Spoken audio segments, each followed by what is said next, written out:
नमस्कार दोस्तों, मैं नयन पाटीदार और आप सभी का स्वागत है आपके अपने channel M1 medicine of maths पर। तो दोस्तों, आज की इस वीडियो लेक्चर में हम क्या पढ़ने वाले हैं? तो दोस्तों, आज की इस वीडियो लेक्चर में हम पढ़ेंगे क्लास 9th एक्सरसाइज 11.1 का क्वेश्चन नंबर 1। जी हाँ दोस्तों, सबसे पहले जो है वो हम क्वेश्चन नंबर 1 को पढ़ेंगे, ठीक है। फिर स्थिति के अनुसार जो है वो हो सका तो क्वेश्चन नंबर 2 को भी जो है वो सोल्व कर लेंगे हम इसी वीडियो में। तो सबसे पहले हम क्वेश्चन नंबर 1 को जो है वो सोल्व करने वाले हैं। दोस्तों, वीडियो बड़ी इंटरेस्टिंग होने वाली है, एज वेल एज नॉलेजेबल तो होगी, क्योंकि दोस्तों मैथ्स की वीडियो, ठीक है। तो मैथ्स की वीडियो दोस्तों बड़ी नॉलेजेबल होती है, ठीक है, और इंटरेस्टिंग तो होती है मैथ्स की वीडियो। दोस्तों, जिसे मैथ्स पसंद है, ठीक है, जिसे मैथ्स पसंद है उसके लिए हर एक वीडियो, हर एक क्वेश्चन जो है वो इंटरेस्टिंग रहेगा, ठीक है। चाहे वो टफ हो, चाहे वो इजी हो, हर एक क्वेश्चन क्या रहेगा, इंटरेस्टिंग जो है वो रहेगा, ठीक है। तो दोस्तों, जो मैथ्स है ना, उससे आप फील करो, क्या करो, फील जो है वो करो, ठीक है। उसका हर जगह सॉल्यूशन मत करो, उसे फील करने की कोशिश करो, ठीक है। फील जिस दिन दोस्तों आपने मैथ्स को फील कर लिया, आप उसे अपनी मुट्ठी में कर लोगे और एक दिन जरूर IIT के टॉपर जो है वो बनोगे, ठीक है। ये वादा है मेरा, ठीक है दोस्तों। तो दोस्तों, उम्मीद करता हूँ कि अभी तक आपने मेरे चैनल को सब्सक्राइब कर लिया होगा, ठीक है। मेरा मोटिवेशन सुन के, ठीक है, अपने आप की तारीफ तो नहीं कर रहा हूँ मैं, लेकिन जी हाँ, चैनल को सब्सक्राइब कर लेना और जो है वो बेल आइकन जरूर दबा लेना, ठीक है। तो अब जो है वो हम चलेंगे हमारे कॉपी की ओर, ठीक है, ताकि जो है वो आप अच्छे से समझ सके कि आखिर एक क्वेश्चन क्या है, क्या क्वेश्चन है, तभी उसका सॉल्यूशन पता चलेगा, ठीक है। तो आज की इस वीडियो में हम बिना बहस करते हुए, ठीक है, बिना फालतू की बातें करते हुए हम चलते हैं हमारे सॉल्यूशन की ओर। तो चलिए चलते हैं, लेट्स गो। तो यहाँ पर दोस्तों आप एक्सरसाइज 11.1 का यहाँ पर क्वेश्चन नंबर 1 देख सकते हैं, ठीक है। यहाँ पर आपको क्वेश्चन नंबर 1 दिख रहा है, construct an angle of 90 degree. क्या कहा है? कंस्ट्रक्ट करना है एंगल ऑफ 90 डिग्री। यहाँ पर आप 90 डिग्री देख सकते हो at the initial point of a given रे एंड जस्टिफाई द कंस्ट्रक्शन, ठीक है। आप क्वेश्चन एक बार अच्छे से देख लीजिए ध्यान से। यहाँ पर मैं जूम आउट कर देता हूँ, ठीक है। ये जो है वो आपका क्वेश्चन है, construct an angle of 90 degree at the initial point of given रे एंड जस्टिफाई द कंस्ट्रक्शन। ये जो है वो आपका पहला क्वेश्चन आपको यहाँ पर देखने को मिल जाता है। यही हमारा क्या है, पहला क्वेश्चन है। आप देख सकते हो यहाँ पर हमारा फर्स्ट क्वेश्चन आपको नजर आ रहा होगा। तो दोस्तों, यही जो है वो आज हम सोल्व करने वाले हैं, जैसे कि आपको वीडियो के स्टार्टिंग में दिख गया होगा, ठीक है।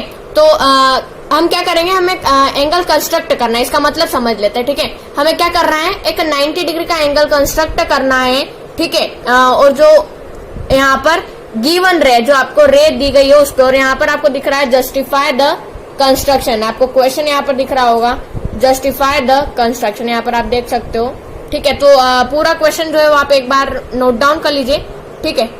Construct an angle of 90 degree at the initial point of given रे एंड जस्टिफाई द कंस्ट्रक्शन।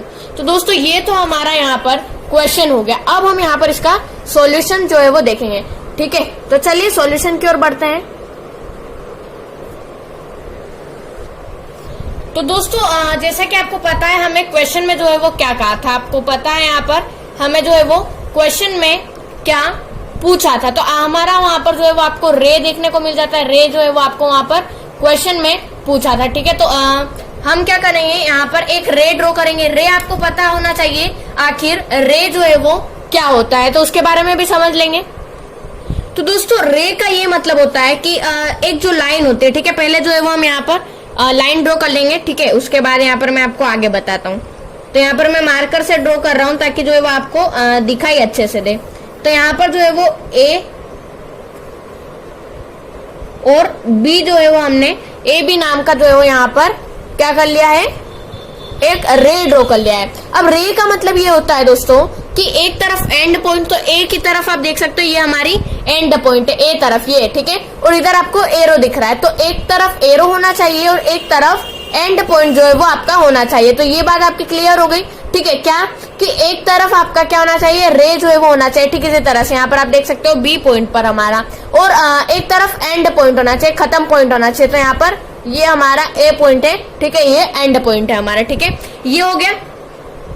अब दोस्तों, इसको आगे सोल्व करने के लिए हमें जो है वो एक कंपास की जरूरत पड़ेगी, और उसके साथ जो है वो आपको एक पेंसिल की आवश्यकता भी पड़ेगी। ठीक है, तो आप अगर आपके पास ये नहीं है तो आप बाय कर लीजिएगा। वैसे तो हर एक स्टूडेंट के पास होती है। ठीक है, और इसकी आपको जो यहाँ पर बराबर की जो है वो इस तरह से बराबर में रखना है। दोनों की जो नीप होनी चाहिए वो ये जो है ना ये बराबर होनी चाहिए, ताकि आपका जो मेजरमेंट है वो एकदम एक्यूरेट हो। तो अब देखिए दोस्तों, ठीक है, यहाँ पर मैंने ए से जो है वो आपको ए से एक आर्क जो है वो ड्रॉ करना है। क्या करना है? ए से एक आर्क जो है वो ड्रॉ करना है। तो यहाँ पर ए पॉइंट पर आपकी कंपास की नीप होनी चाहिए। यहाँ पर जो है वो मैं आपको ड्रॉ करके यहाँ पर बताने वाला हूँ। ठीक है, तो यहाँ पर जो है वो हम ड्रॉ कर लेंगे। ठीक है,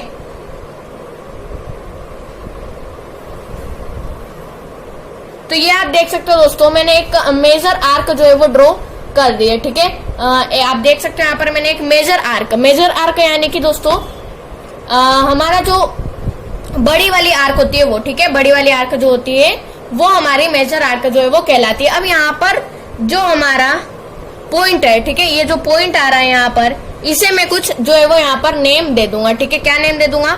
यहाँ पर मैंने जो है वो इसे नेम दे दिया है सी। ठीक है, और यहाँ पर इस साइड तो आपके यहाँ पर कुछ काम नहीं है यहाँ पर नाम देने का। ठीक है, तो यहाँ पर इसे हम फिलहाल ऐसा ही रहने देते हैं। अगर आगे काम होगा तो इसे भी पॉइंट का नाम दे देंगे। ठीक है, अब दोस्तों जो आपकी पहले मेजरमेंट थी, जब आपने ये बड़ा आर्क ड्रॉ करा, मेरी यही मेजरमेंट थी, मैंने इसे हिलाया नहीं है। और ठीक इसी तरह से आपको एक और आर्क ड्रॉ कर देना है। ठीक है, एक आर्क मैंने सी पॉइंट से ड्रॉ कर दिया है। किस पॉइंट से? सी पॉइंट से। आपकी कंपास की नीब सी पर होनी चाहिए, पेंसिल की नीब जो आपका मेजरमेंट था मेजर आर्क ड्रॉ करते वक्त वहां पर जो है वो होनी चाहिए। ठीक है, तो दोस्तों ये जो एंगल बनेगा ये कहीं का बनेगा? 60 डिग्री का एंगल बनेगा। ये मैं आपको जो है वो ऑलरेडी बता चुका हूँ, आपको पता होगा। इंट्रोडक्शन वाली वीडियो में जो है वो मैं आपको ऑलरेडी यहाँ पर ये चीज बता चुका हूँ, तो यहाँ पर ये हो गया। अब दोस्तों आपको ये वाले पॉइंट पे, ठीक है, ये वाले पॉइंट पे एक बार वापस से कंपास की नीब रखनी है। मेजरमेंट वही, आपका कंपास जरा भी ऐसा हिलना नहीं चाहिए। ठीक है, चौड़ा वगैरह कुछ नहीं होना चाहिए। तो मैंने क्या करा, इस पॉइंट पर जो है वो मेरी कंपास की नीब रखी और एक और आर्क मेजर आर्क पर माइनर आर्क ड्रॉ जो है वो कर लिया। आप देख सकते हो 2 आर्क हमारे हो गए। पहला अगर 60 डिग्री का था तो दूसरा भी कितना होगा? 60 डिग्री का, तो 60 और 60 मिल जाएंगे। अगर यहाँ से लाइन ड्रॉ कर देता हूँ तो 120 डिग्री हो जाएगा। अब ध्यान दीजिएगा दोस्तों, ये हमारा इतना जो पार्ट है सी से लेके यहाँ तक, ठीक है, ये कितना है? 60 डिग्री। और यहाँ से लेके यहाँ तक का पार्ट कितना है? 60 डिग्री। तो अगर मैं इसको आधा कर दूं, ये 60 डिग्री को आधा अगर मैं कर देता हूँ, ठीक है, ये 60 डिग्री को आधा अगर मैं कर देता हूँ तो 60 + 30, क्योंकि 60 का आधा 30 होता है, तो 60 + 30 90 जो है वो हमारा मिल जाएगा और एंगल 90 बन जाएगा। हमें क्वेश्चन में कहा गया था, ठीक है, construct an angle of 90 degree. ये चीज जो है वो आपको यहाँ पर कही गई थी, तो वही चीज जो है वो हमें यहाँ पर लगाना है। तो देखिए ये हो गया आपका। ठीक है, अब जो है वो यहाँ पर हम आगे देखेंगे। देखिए अब दोस्तों आप यहाँ पर रैंडमली इन दोनों पॉइंट को कुछ नाम दे सकते हो। यहाँ पर जो आपको यहाँ पर पॉइंट नजर आ रहा है, ये वाला और ये वाला, इन दोनों को क्या कर सकते हो? रैंडमली जो है वो यहाँ पर आप इन्हें नाम दे सकते हो। अब दोस्तों जैसा कि मैंने आपको रैंडमली नाम रखने का कहा है, तो वो आपके अनुसार आप रख सकते हो, ताकि जो है वो आपको समझने में आसानी है। तो यहाँ पर मैं जो है वो नाम रख रहा हूँ, इसका मैंने नेम दे दिया डी। ये जो पॉइंट क्रॉस हो रहा है मेजर आर्क से माइनर आर्क, यहाँ पर आपको दिख रहा होगा, ठीक है, मेजर आर्क से जो माइनर आर्क हमारा कट हो रहा है, जहाँ पर क्रॉस हो रहा है, वहां पर मैंने डी नाम दे दिया। यहाँ पर एक पॉइंट लगा के ई नाम दे दिया। इन दोनों जगह जो है वो क्या हो रहा था? क्रॉस जो है वो ये हो रहे थे। ठीक है, तो ये जो है वो हमने यहाँ पर कर दिया है, आप देख सकते हो। ठीक है, अब जो है वो हम डी पॉइंट से एक आर्क कट करेंगे। ठीक है, इस तरह से। ठीक इसी तरह से ई पॉइंट पर आपके कंपास की नीब होनी चाहिए और ई पॉइंट से एक और जो है वो आर्क आपको कट यहाँ पर कर देना है। ठीक है, आप देख सकते हो यहाँ पर मैंने आर्क कट कर दिया है। ठीक है, थोड़ा सा जो है वो रॉन्ग बन गया है, लेकिन वो भी जो है वो चलेगा। ठीक है, क्योंकि यहाँ पर मेरा लेफ्ट हैंड था, ठीक है, इसलिए आपको जो है वो आराम से सही से जो है वो सोल्व करना है। तो यहाँ पर ये चीज हो गई। अब दोस्तों ये जो पॉइंट है यहाँ पर कट हो रहा है, ठीक है। ये पॉइंट जो यहाँ पर कट हो रहा है, यहाँ पर जो मैं पॉइंट ड्रॉ कर रहा हूँ, ठीक है, यहाँ से पॉइंट लेकर आपको ए पॉइंट तक जो है वो यहाँ पर आपको ज्वाइन कर देना है। क्या कर देना है? ज्वाइन जो है वो यहाँ पर आपको कर देना है। तो मैं क्या करूंगा, ज्वाइन जो है वो कर दूंगा इन दोनों को। अब दोस्तों जैसे ही जो है वो आप इन दोनों पॉइंट्स को ज्वाइन कर देते हो, ठीक है, इस तरह से, तो एक जादू हो जाएगा दोस्तों और आपका क्वेश्चन सोल्व हो जाएगा। क्या हो जाएगा? आपका क्वेश्चन जो है वो सोल्व हो जाएगा। इनको आप फटाफट जो है वो ज्वाइन कर दीजिएगा। मैं भी यहाँ पर आपको करके बताने वाला हूँ, ठीक है। यहाँ पर जो जादू होगा वो होगा कि 90 डिग्री का एंगल जो है वो आपका क्रिएट यहाँ पर हो जाएगा, ठीक है। तो हम यहाँ पर लाइन मैंने यहाँ पर ड्रॉ कर दिया, आप देख सकते हो, ठीक है। ये मैंने यहाँ पर लाइन ड्रॉ कर दी है और इसको जो है वो नाम दे दिया है एफ, ठीक है। यहाँ पर हमने जो है वो एफ जो है वो उसे नाम दे दिया है। और ये जो एंगल बना है यहाँ पर, जो इतना बड़ा एंगल है, ठीक है, ये क्या है? 90 डिग्री का एंगल जो है वो आपको देखने को मिलता है। आप नीचे भी यहाँ पर इस तरह से बनाकर 90 डिग्री का एंगल यहाँ पर क्रिएट कर सकते हो। यहाँ पर 90 डिग्री का एंगल जो है वो लिख सकते हो। इस पूरी प्रोसेस के बीच में ये याद रखना है कि आपको कंपास को जरा सा भी हिलाना नहीं है। जब आपने मेजर आर्क ड्रॉ करा है और जो आपने यहाँ पर कंपास की मेजरमेंट रखी थी, आप देख सकते हो यहाँ पर मैंने कंपास की जो मेजरमेंट रखी थी, ठीक है, यहाँ पर ये रखी थी और यहाँ पर ये रखी थी, यानी कि इतनी की इतनी मैंने पूरे क्वेश्चन में यही जो है वो मेजरमेंट रखी है। तो आपका जो सॉल्यूशन होगा ना दोस्तों, वो मैं गारंटी के साथ कह सकता हूँ एकदम एक्यूरेट जो है वो होने वाला है। क्योंकि दोस्तों अगर आप एकदम सही सही चीजें करते जाओगे तो आपका जो एंड में सॉल्यूशन आएगा वो भी तो सही ही होगा ना, एकदम एक्यूरेट जो है वो आपको देखने को मिलेगा, ठीक है। तो आप देख सकते हो यहाँ पर मैं आपको जूम आउट करके बता सकता हूँ यहाँ पर, ठीक है, ये आपको दिख रहा है, ठीक है। यही जो है वो हमारा पूरा के पूरा यहाँ पर सॉल्यूशन है और यही हमको करना था। इसमें जो है वो सिर्फ और सिर्फ ये चीज और हमें करनी है, ठीक है, कि जो है वो जस्टिफाई करना है, ठीक है। स्टेप ऑफ कंस्ट्रक्शन आप कर सकते हो, वो मैं जो है वो इस वीडियो में नहीं बताने वाला हूँ। सिर्फ जो है वो आपको जो मैं चीज बताऊंगा वो है जस्टिफिकेशन, जो कि हमें क्वेश्चन में पूछा गया था। क्वेश्चन में आपको बता चुका हूं और आपको कहा था नोट डाउन करने के लिए, तो आपने उम्मीद करता हूं नोट डाउन कर लिया होगा। उसी के नीचे सॉल्यूशन करना है हमें। तो सॉल्यूशन इजीली आप अच्छे से देख सकते हो, जूम आउट कर दिया और क्वालिटी भी आपको अच्छी यहाँ पर नजर आ रही है, बिल्कुल क्लियर जो है वो नजर आ रहा है, ठीक है। तो अब कुल मिला के हमें जो है वो इस आंसर को जस्टिफाई करना है, जस्टिफिकेशन जो है वो हमें देना होगा, ठीक है। तो यहाँ पर जो है वो हम वो चीज भी कर देंगे। दोस्तों आपको जो है वो एक बात ध्यान रखनी है कि आपको सिर्फ जस्टिफाई नहीं करना है, स्टेप ऑफ कंस्ट्रक्शन भी जो है वो लिखना है। एक को मैं आपको एग्जांपल बता देता हूं आखिर स्टेप ऑफ कंस्ट्रक्शन होती क्या है। देखिए सबसे फिर आपको पहला पॉइंट लिखना है ड्रॉ ए बी, ठीक है, ड्रॉ ए बी रे। क्या लिखोगे? ड्रॉ रे ए बी या फिर ड्रॉ ए बी रे, ठीक है। C as a centre draw on arc, ठीक है, C as a centre draw on arc, ठीक है, no sorry, A as a centre draw on arc, फटाफट लिख लीजिएगा सेकेंड पॉइंट। फिर C as a centre draw on minor arc name D, ठीक है। फिर D as a centre draw on वही माइनर आर्क, ठीक है, on major arc name E, E हमने नाम दिया था। फिर D and E as a centre draw on arc intersect the point F, यानी कि एफ पॉइंट यहाँ पर इंटरसेक्ट हो रहा है, दोनों को सेंटर लेके हमने आर्क ड्रॉ करा और जो पॉइंट इंटरसेक्ट हो रहा है वो एफ है। तो इसी तरह से जो है वो आगे आएगा A and F, join A and F comma angle C A D sorry C A F equal to 90 degree. तो ये आपकी पूरी स्टेप ऑफ कंस्ट्रक्शन हो जाएगी। तो यहाँ पर मैंने आपको बोलकर बताया है, आप जो है वो पूरा राइट डाउन जो है वो करिएगा, ठीक है, कॉपी के जस्ट नीचे, ठीक है, कॉपी के जस्ट नीचे जो है वो सॉरी सॉल्यूशन के जस्ट नीचे जो है वो आपका स्टेप ऑफ कंस्ट्रक्शन होना चाहिए। तो आप उम्मीद करता हूं मैं आप राइट डाउन कर लोगे। मैंने एक एग्जांपल के तौर पे जो है वो बता दिया है। अगर आपको समझ में आया होगा दोस्तों, क्या कह रहा हूं मैं, ध्यान से सुनिएगा, अगर आपको समझ में आया होगा तो आप इजीली स्टेप ऑफ कंस्ट्रक्शन लिख सकते हो। अगर आपको आप इंग्लिश मीडियम में पढ़ते हो और आपको जो है वो हिंदी से इंग्लिश में कन्वर्ट करते नहीं आ रहा है, इंग्लिश आपको हिंदी में तो आ रहा है कि हमने ये करा ये करा, लेकिन उसे इंग्लिश में कन्वर्ट करते नहीं आ रहा है, तो दोस्तों आजकल बहुत सारे ऐप है आपके आस पड़ोस में जिन्हें इंग्लिश आती है उनसे आप कन्वर्ट करा सकते हैं, लेकिन जो है आप दूसरे की स्टेप ऑफ कंस्ट्रक्शन मत देखिएगा, आप खुद की स्टेप ऑफ कंस्ट्रक्शन बनाने की कोशिश कीजिएगा, वही बेहतर होगा। ठीक है, ताकि आपकी जो समझने की वो होगी, ठीक है, वो भी अच्छे से बनी रहेगी, यानी कि आप समझ सकोगे। ठीक है, तो अब जो है वो हम देखने वाले हैं जस्टिफिकेशन। ठीक है, तो चलिए चलते हैं जस्टिफिकेशन की ओर। अब दोस्तों यहाँ पर जो नीचे है यहाँ पर हम देखेंगे जस्टिफिकेशन। क्या देखेंगे? जस्टिफिकेशन जो है वो हम देखने वाले हैं। ठीक है, जस्टिफिकेशन देखेंगे। ठीक है, तो एक एक चीज जो है वो क्लियर करते जाएंगे। देखिए दोस्तों, अगर मैं ए और डी को ज्वाइन कर दूं, इसके लिए जो है वो हमें कुछ कंस्ट्रक्शन करनी होती है। ए डी को ज्वाइन करना होता है, फिर सी डी को ज्वाइन करना होता है, और ए सी जो है वो ज्वाइन रहते हैं। तो आप देख सकते हो मैंने इन्हें दोनों को ज्वाइन कर दिया, यानी कि ए डी और डी सी को जो है वो ज्वाइन कर दिया है। ठीक है, तो अब दोस्तों देखिए, इन्हें मैंने ज्वाइन करा तो देखिए यहाँ पर मैंने एक आर्क कट करा था। ठीक है, यहां से एक आर्क जो है वो कट करा था। क्या करा था? यहां से एक आर्क कट करा था। ठीक है, और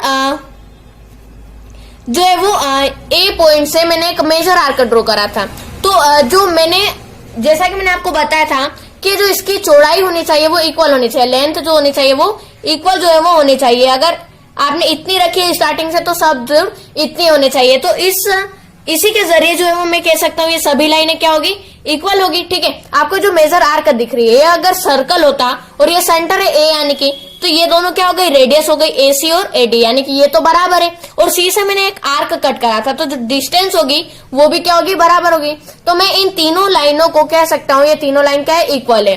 कौन कौन सी लाइन है? देखिए, ए डी लाइन। ठीक है, ए डी लाइन किसके इक्वल होगी? जो है वो हमारी सी डी लाइन के इक्वल होगी। ठीक है, ए डी लाइन किसके इक्वल होगी? सी डी लाइन के, ऑफ कोर्स। और ये दोनों लाइनें ए सी लाइन के इक्वल होगी। आपको यहाँ पर दिख रहा होगा, तीनों आपस में इक्वल जो है वो होगी। अब इसी के जरिए मैं जो है वो यहाँ पर कह सकता हूं कि ये जो ट्राइंगल है हमारा, ठीक है, ये जो पूरा ट्राइंगल है ना, ठीक है, इसका जो है वो जो नाम है हमको वो जो है वो लिख देना है। ठीक है, नाम जो है वो हम यहाँ पर प्रोवाइड कर देंगे, जैसे कि ए सी डी। ठीक है, ए सी डी जो हमारा ट्राइंगल है ये क्या है? इक्विलेटरल ट्राइंगल है। क्या है?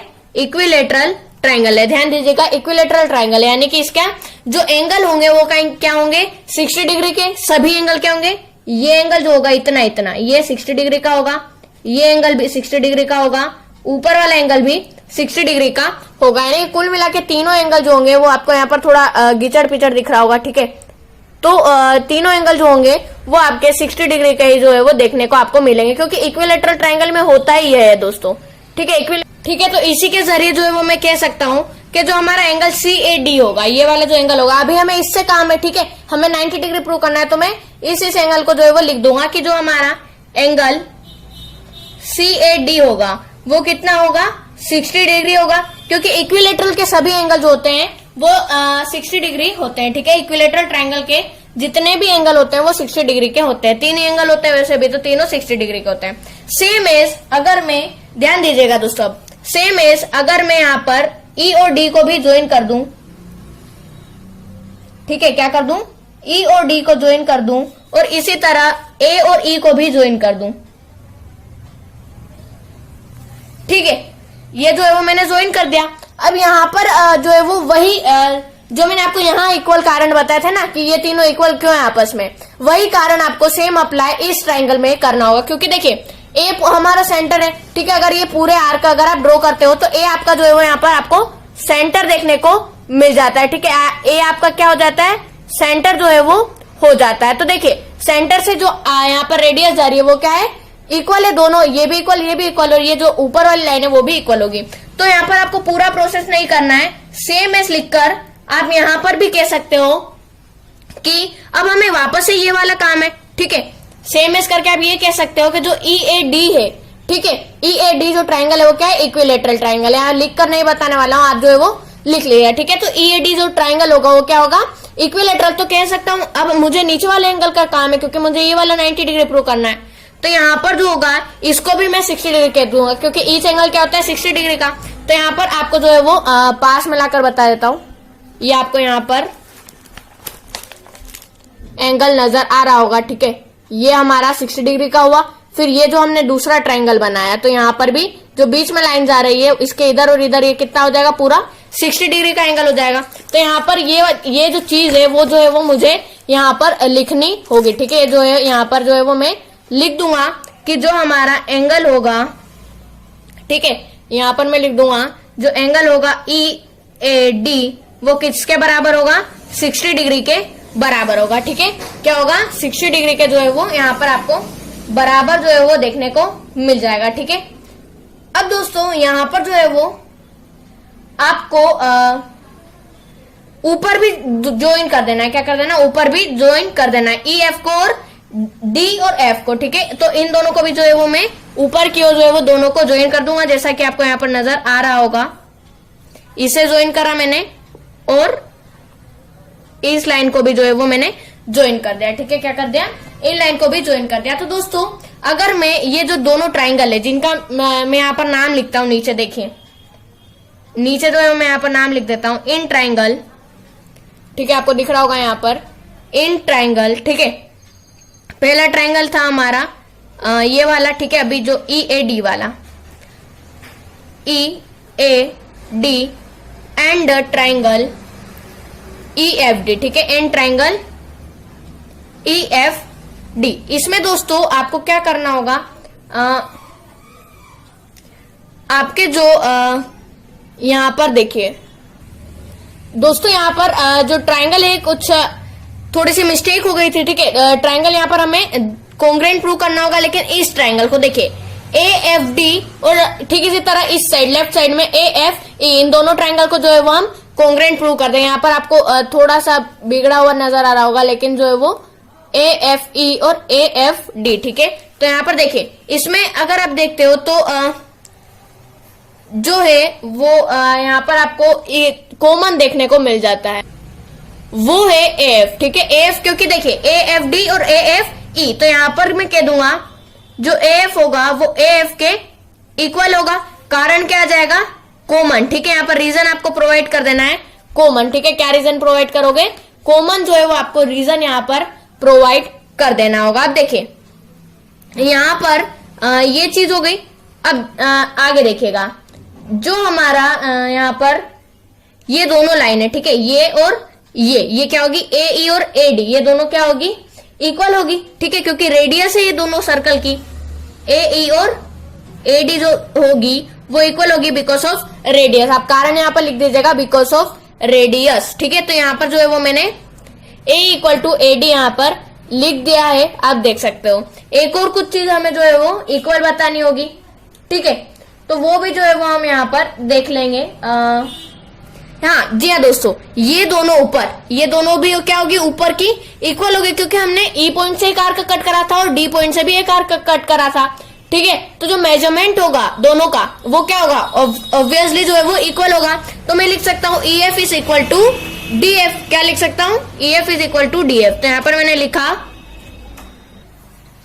ठीक है, ऊपर वाली EF is equal to DF, ठीक है। यहाँ पर मैंने लिख दिया EF is equal to DF, ठीक है। यहाँ पर जो है वो कारण क्या आ जाएगा, according to construction, according to construction. यहाँ पर A to C लिखा है, यानी कि अकॉर्डिंग टू कंस्ट्रक्शन, क्योंकि कंस्ट्रक्शन करा है हमने, ठीक है। तो ये जो हो गया। अब यहाँ पर इसके जरिए मैं कह सकता हूं कि यहाँ पर आपको दिख रहा होगा कि जो ट्राइंगल होगा हमारा AFE वो क्या होगा, कॉन्ग्रुएंट होगा ट्राइंगल AFD के, ठीक है। क्या होगा, कॉन्ग्रुएंट होगा ट्राइंगल AFD के। तो कॉन्ग्रुएंट हो गया यहाँ पर, ठीक है। कॉन्ग्रुएंट जो है वो यहाँ पर आप देख सकते हो। इसका रीजन क्या आ जाएगा, ट्रिपल एस, बाय कौन सा रूल से, ट्रिपल एस रूल से यहाँ पर जो है वो आपको कॉन्ग्रुएंट देखने को मिल जाएगा। यहाँ पर आप जो है वो देख सकते हो, ठीक है। यहाँ पर आपको ट्रिपल एस रूल से, क्योंकि तीनों हमारे साइड की बात हुई है, ठीक है। यहाँ पर आपको दिख रहा होगा, ठीक है। तो यहाँ पर ट्रिपल एस रूल से जो है वो कॉन्ग्रुएंट हमारा यहाँ पर प्रूव हो जाएगा, ठीक है।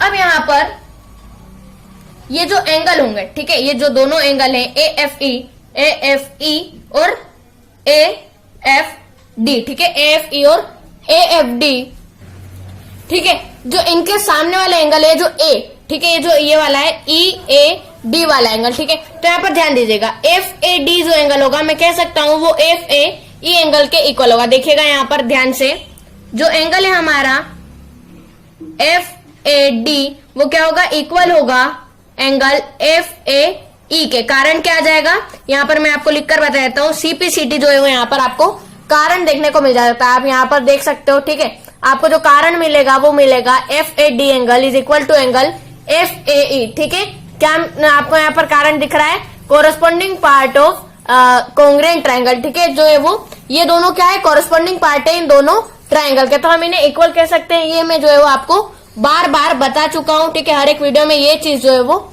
मिलती है हमें। ठीक है, यानी कि अगर ये हमारा एंगल हमें पता है, ये पूरा एंगल क्या है, 60 डिग्री का एंगल है। यहां पर मैंने बताया एंगल EAD, देखिएगा यहां पर ध्यान से। ठीक है, angle EAD is equal to 60 degree, वो मैंने कहा है आपको। ठीक है, बताया है। अब जो है वो मुझे यहां पर पता है कि जो एंगल होगा हमारा यहां पर, ठीक है, वो क्या होगा, आधा आधा मिलकर बना होगा। यानी कि जो एंगल है हमारा EAD वो क्या है, जो लाइन है बीच में, ये आधा आधा जो है वो कट कर रहा है। तो अगर ये पूरा एंगल 60 डिग्री का है तो मैं कह सकता हूं कि जो हमारा FAD एंगल होगा ये कितने का होगा, 30 डिग्री का। क्योंकि 60 डिग्री का अगर आप आधा करते हो तो क्या मिलेगा आपको, 30 डिग्री जो है वो देखने को मिलेगा। तो आपका जो FAD एंगल आ गया वो क्या आ गया, 30 डिग्री आ गया। ठीक है, ठीक है, तो कुल मिला के मैं यहाँ पर कह सकता हूं कि जो EAD हमारा एंगल है, यानी कि नहीं, जो हमारा ये पूरा एंगल होगा, हमने जो 90 डिग्री का एंगल बताया था FAC को CAF कह सकते हैं हम, CAF। ठीक है, तो इसे हटाते हैं। जो एंगल CAF होगा वो किससे मिलकर बना है, पहली चीज तो DAC से, या फिर आप कह सकते हो एंगल CAD से मिलकर बना है। ठीक है, और मिलकर बना है हमारे FAD से। ठीक है, FAD से, एंगल FAD से। ठीक है, तो angle CAF equal to angle CAD हमारा कितना है, CAD है हमारा 60 डिग्री। ठीक है, और एंगल FAD आप यहाँ पर देख सकते हो, आपको यहाँ पर जो है वो नजर आ रहा होगा, मैं यहाँ पर आपको जो है वो बता देता हूं। ठीक है, तो यहाँ पर जो आपको दिख रहा होगा आपका जो FAD एंगल है, ठीक है, ये वाला जो आपका FAD एंगल है वो है 30 डिग्री। तो आपका एंगल CAF आपका निकल कर आ गया है 90 डिग्री। ठीक है, आपका जो CAF एंगल है वो 90 डिग्री निकल कर आ गया है। तो यहाँ पर ध्यान दीजिएगा, कंफ्यूज ना होइएगा, पहले आपको ये राइट डाउन करना है। ठीक है, जस्टिफिकेशन लिखकर ये राइट डाउन करना है, उसके बाद इतना वाला पार्ट राइट डाउन करना है, उसके बाद ये वाला पार्ट जो है वो राइट डाउन करना है। ठीक है, ध्यान दीजिएगा, ये फर्स्ट में, ठीक है, ये फर्स्ट में, ये मिडिल में यूज करना है आपको। ठीक है, यानी कि उसके बाद, और लास्ट में जो है वो इस चीज को लिखना है। ठीक है, तो यहाँ पर राइट डाउन करने में कंफ्यूज नहीं होइएगा। ठीक है, यहाँ पर मेरे पास स्पेस नहीं थी, इसीलिए जो है मैंने इस तरह से राइट डाउन करा। तो कुल मिला के यहाँ पर मैंने एंगल CAF को बता दिया है। ठीक है, 90 डिग्री के बराबर। यही हमें इस क्वेश्चन में करना था, जो कि हम ऑलरेडी जो है वो हमने यहाँ पर कर दिया है। ठीक है, तो उम्मीद करता हूँ आपको आज का क्वेश्चन समझ में आया होगा और आज के वीडियो पसंद आई होगी। ठीक है, तो अगर अभी तक दोस्तों आपने मेरे चैनल को सब्सक्राइब नहीं करा है तो चैनल को सब्सक्राइब करके बेल आइकन जरूर दबा लीजिएगा। ठीक है, मिलते हैं अगले वीडियो में, तब तक के लिए जय हिंद, जय भारत।